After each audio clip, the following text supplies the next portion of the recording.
Hi, welcome to my classroom. Now the application said to tell a story about my teaching, but I think my classroom tells the story. My name is Thiot and I teach senior English.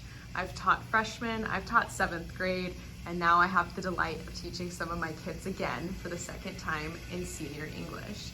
My class is a mess because it is March and we only have a couple weeks before spring break.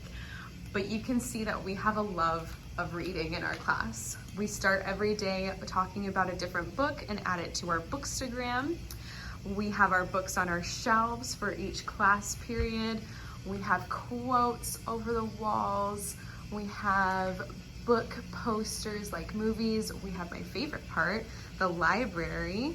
And this is what I'm hoping to have some help with. My kids' favorite genre is the mystery and the horror, and it is admittedly not my favorite, and I need a little bit of help building that up.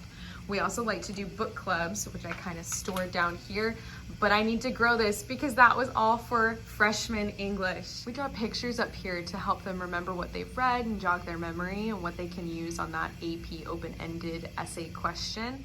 And I have a map here, and we add labels to show where we've traveled through literature. I do have a heavy travel theme in my class, but we make it accessible through the books. Travel is not accessible to all of my students, just due to circumstances, socioeconomic and otherwise.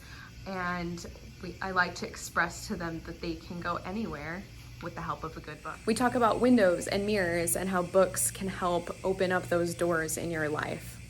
And those first 10, 15, maybe even 20 minutes of class where we silently read really set the tone for the rest of the day and emphasize to the students that reading is vital.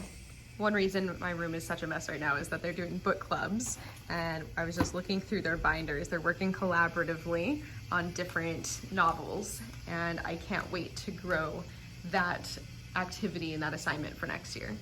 So my classroom might be a bit chaotic right now, but it's lived in, it's loved in here. It's a comfortable space that the kids like to be. As they say, it's a whole vibe. Our cabinets are full of props for the ridiculous productions we do. We even check in on the mental health of our characters. Literature comes to life in this class. We have our crucible bonnets and a poppet just hanging out. They've even enabled my gnome addiction by getting us class gnomes for the stories that we read. Stories come to life here, and I would really appreciate the help bringing more stories to these students.